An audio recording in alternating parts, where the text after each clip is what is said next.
Let's talk about money, specifically where it comes from. If you or I printed our own $20 bills, we'd be arrested for counterfeiting.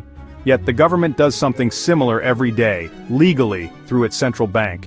The government has given itself the exclusive right to create money out of thin air. This isn't a conspiracy, it's the core function of central banks worldwide. For anyone else, it's a crime. For the state, it's policy. The audacity is staggering. The rule makers wrote themselves a rule that only they can make money from nothing. We're conditioned to accept this as normal, trusting that it's for our own good. But does this system really serve the public, or just those in power? The government's ability to create money is its ultimate tool, letting it fund anything without raising taxes. This isn't a quirk, it's the system itself. Understanding this legal counterfeiting is key to understanding why our paychecks don't go as far as they used to. We hate monopolies except when it comes to government. In business, monopolies are bad, they crush competition and hurt consumers. We even have agencies to break them up, but for law, defense, and justice, we demand a government monopoly. We're told only the state can protect us and keep order. This monopoly on force is the foundation for its monopoly on money. The government claims it needs this power for stability. We hand over immense authority for security, trusting it will be used wisely. But by granting this monopoly, we let the state write the rules, including the rules about money. The government always needs more funding, and when you make the rules, it's tempting to change them in your favor. The most important rule: who controls the money? And that's where the real power lies. The state needs money for roads, wars, and bureaucracy, so it taxes us. Taxes are the membership fee for society. Nobody likes paying them, but we accept them for public goods. Early taxes were mostly tariffs and excise taxes, hidden in prices. As government ambitions grew, so did its need for revenue. In 1913, the federal income tax was born, initially targeting only the rich. But soon, it expanded to nearly everyone. People hated writing big checks, so the government introduced income tax withholding during World War II. Now taxes are taken from your paycheck before you see them, a psychological trick that makes higher taxes easier to collect. Your take-home pay feels like your real income, the government's share becomes invisible. This made it much easier for the state to grow its revenue with little resistance. And that's how taxation quietly evolved into a more efficient machine. Taxes alone aren't enough for the government's endless appetite. Raising taxes is unpopular, so the state needs another way to fund itself. Enter the central bank, the official money printer. The central bank can create money digitally, not just print cash. When the government overspends, it issues bonds, IOUs. Traditionally, these were sold to the public, but now the central bank can just create new money to buy them. This loop lets the government spend far beyond its tax revenue. It's the secret engine of modern government spending, especially during wars and crises. World War I, for example, was financed by central banks creating vast sums of new money. This process is hidden in plain sight, powering the state quietly in the background. It allows deficits that would be impossible with taxes alone. The central bank's money creation is the real source of government power, and most people never notice. For most of history, money was a scarce commodity, gold or silver.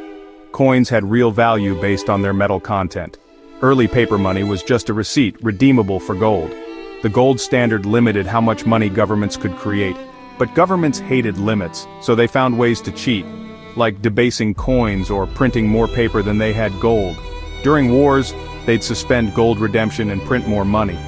The final break came in 1971, when President Nixon severed the dollar's link to gold. From then on, all currencies became fiat, backed only by government decree. Now money is created at will, with no physical limit. The gold standard's discipline is gone. Today's money is just a promise, not a commodity. This shift gave governments unprecedented power to spend and inflate, and it changed the world economy forever. The Federal Reserve was created in 1913 to let the government create money beyond tax limits. Born from a secret meeting of bankers and politicians, the Fed was designed to look decentralized, but it's a powerful quasi-private monopoly. It operates with little direct accountability to the public or Congress. The Fed's main tool is manipulating the money supply through open market operations. When it wants more money in the economy, it buys government bonds from banks. Using money it simply creates. This new money lets banks lend more, multiplying credit through fractional reserve banking. Each deposit is mostly lent out, creating more deposits and more loans. The Fed's initial money injection is multiplied many times over. This system creates a vast pyramid of credit on a small base of real reserves. And it all starts with the Fed's power to create money from nothing. The government can print money, but it can't print value. More money chasing the same goods leads to inflation. Prices rise, and each dollar buys less. Inflation is a hidden tax, eroding your savings and income. The new money benefits the government and big banks first. By the time it reaches you, prices have already gone up.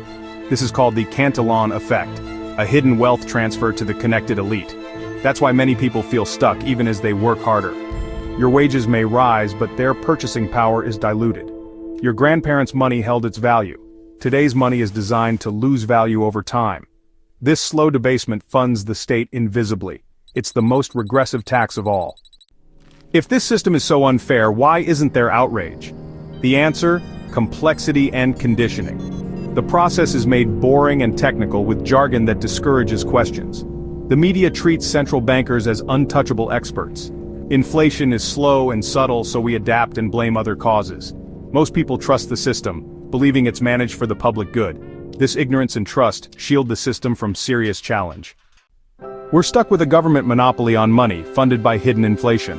What can we do? The answer is simple but not easy: end the monopoly. The first step is education. Demystify money and inflation. People can't demand change if they don't understand the problem. Next, advocate for currency competition. Repeal legal tender laws and taxes on alternative currencies. Let people use gold, silver, or cryptocurrencies freely. Real competition would force government money to be better. The ultimate goal: separate money and state like church and state.